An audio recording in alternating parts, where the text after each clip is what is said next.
Hey guys, welcome back.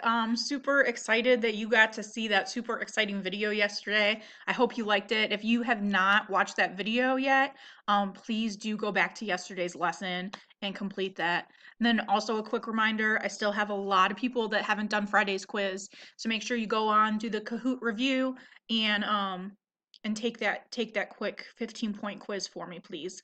You don't want it marked as missing because we're not excluding assessments anymore. We're just marking them as missing. So that will actually hurt your grade. It'd be like you just didn't do 3 homeworks essentially, since the quiz is 15 points. Anyways, all right, so we are going to summarize the rise of Axum in Ethiopia as religious and trading centers. So we have the do now, which is like 3 to 4 minutes because we're going to do it and then we're going to go over it. Then I've got some shout outs for that quiz on Friday. And then notes 5 to 7 minutes because I got some maps to show you. And then practice is going to be about 20 minutes. So obviously you need your Chromebook, this video, and a quiet space. Today is National Pharmacist Day, so if you ever go to the pharmacy to get medication, maybe if you go today, say thank you. I don't know. All right, let's get started. So you have a 4-question map skill due now. You are going to look at the map of the southern colonies, and then you are going to answer the 4 questions. So you can go ahead and pause and answer those questions. All right, what year was South Carolina settled? I'm going to look for South Carolina right here, so that's 1729. Which colony settled first? It would be Virginia in 1607. And Zena's doing her crazy wiggle on the floor thing. Which was the last colony that settled? That would be Georgia in 1732. And then when was Maryland settled? It's a little hard to see, but you can see it, 1634. So here's some shout outs for our Africa 1 quiz on Friday. Again, if you have not taken it, oops, where'd my face go? Please do. So our 80 to 89% B group, we have Nehemiah, Maluk, Anthony, Jadante, Leah, Jennifer, Linnell, Antonio, and Araceli. So congratulations for that. And then 100% club for this quiz would be Laynette, Kadi, and Alexa. All right, we have 4 words today, one of them being a review word. I'm going to move my face a little bit. My water.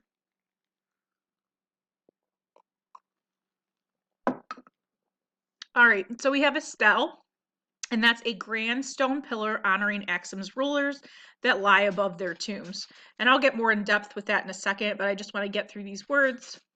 We have Greco-Roman, which is just Greek and Roman culture kind of bound together from those time periods. That includes texts, architecture, things like that, but mostly texts. Monks are men who dedicate their lives to worshiping God. We'll see those throughout throughout the different empires into Christianity and Catholicism when we get there. And then a dynasty is just a ruling family, which we'll find a lot more dynasties when we get to Asia. Also, again, we're working with summary statements today. So I just kind of want to review what a summary statement is. You did do this in intervention a couple weeks ago, I think. It was before winter break, where you talked about summary statements and how they're objective. There's no opinion, things like that. You're just giving me straight facts from the text. And so if you want to review that right here, this is for you so that you can review what a summary statement is. All right, so here is a map. We're moving for, yes, last week we were in West Africa, and now we're moving to East Africa. So we're moving to the other side of the continent. And so if you need some visual kind of spatial context, this is the Arabian Peninsula. So right across the Red Sea right here would be our East African civilizations. Purple is Axum and green is Kush. And Duncan's crying because I'm not paying attention to him and I have eggs on a plate next to me. This would be the Kingdom of Axum, and you can even see at its height, it even spreads a little bit into the Arabian Peninsula. We've got some money and another stele. So these are steles, or stelae, that's the plural, proper plural. And these are kind of like giant tombstones. You know, in our cemeteries, we bury the bodies and then they have a tombstone so you know who they were. This is kind of along the same thing. So underneath this skyscraper would be the actual tomb for the king. And then you have this cell, which it looks like it has a door, but it doesn't. And they both do look like they have doors, but they don't actually work. Like that, they're not really doors. They're just there. And so these are to monument the kings. And then I just have a photograph of what a monk, a Christian monk, looks like. Stop. You're not getting any. It's all vegetables. And so this is what their I guess attire, which looks very different from other. I mean, all monk outfits look different depending on where you're at. And what's interesting is we're going to see a shift. West Africa was was Muslim. East Africa is actually Christian. So we are going to see a change in religion as well. So we're going to go ahead and practice. And I'm going to go ahead and start. Early civilizations often form near rivers or larger bodies of water. That should be review. We know this. This is what's happened in every single civilization that we've talked about. Greece was right on the water. Rome had the Tiber River. Arabian Peninsula, they settled near the water because the whole rest of it was desert. The East African civilizations were no different. The Nile River and the Red Sea made East Africa an ideal location for settlement because these bodies of water made trade, farming, and transportation easier. So East Africa has the Nile, while West Africa had the Niger or Niger River. The area along the Nile River south of the Egyptian Empire was called Nubia. Desert covered much of the region. The Nile, however, created fertile land along its banks. A civilization formed there around 2000 BC. This civilization was known as Kush and was also called Kerma. The people of Kush tapped into the trade routes of the Red Sea and the Nile River. Kushite merchants traded heavily with Egypt, who wanted Kush's gold. By the late 1400s, however, Egypt took direct control of Kush. Over the years, Egypt lost its hold over Kush. By 1000 BC, Kushite kings ruled again. After many generations, however, the kingdom began to fail. By AD or 150 CE, Kush was too weak to defend itself from the invaders in the highlands. So we are going to answer these two questions. Why did Nubians live along the Nile River? And then I would like a summary. I would like you to summarize this page of text in 2 sentences at the most. No more than 2. If you're giving me more than 2 sentences, you're giving me too much information. I just want a summary statement. When I teach this in the classroom, I always tell kids, imagine if the person sitting next to you got referred, they come back and they ask you what this page was about because they missed it. What would you tell them? Like in like 1 or 2 sentences, what would you tell them to summarize this text? So you can go ahead and pause and answer that, and I'm gonna X out so that I can answer these with you. So go ahead and pause.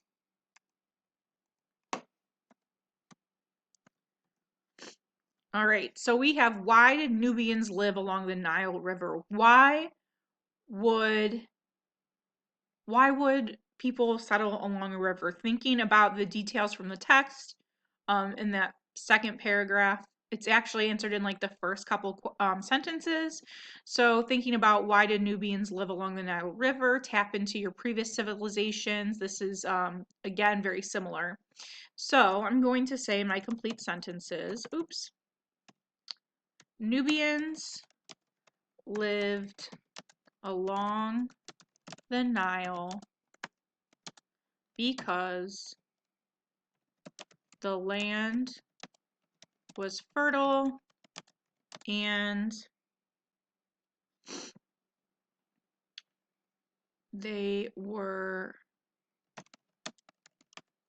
and this area was mostly desert. And make sure when you are working that you are checking your spelling, especially like things like if you misspelled Nubians, that's kind of, I don't want to say ridiculous, but it's kind of ridiculous because the word's right here in front of you. So there's really no excuse or reason for you to be misspelling the word, essentially. So, summarize this page of text in 2 sentences at the most. I'm going to put what I would put. If when I check these, I'll definitely give you feedback. If you're like way off, if you don't have the same thing verbatim from me, that's okay. There's lots of ways to summarize text, and usually no two people's summaries are the same, if that makes sense. They can all have be all a little bit different. So I give you a hint here. Think about the rise and fall of Kush. So what is this page about? All right. Let's see. Kush.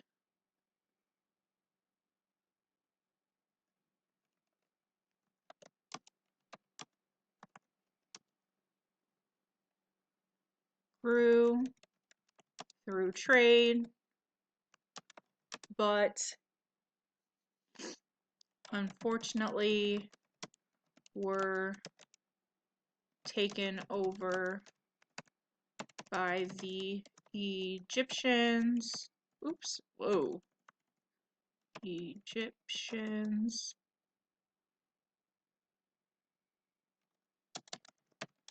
The Kushites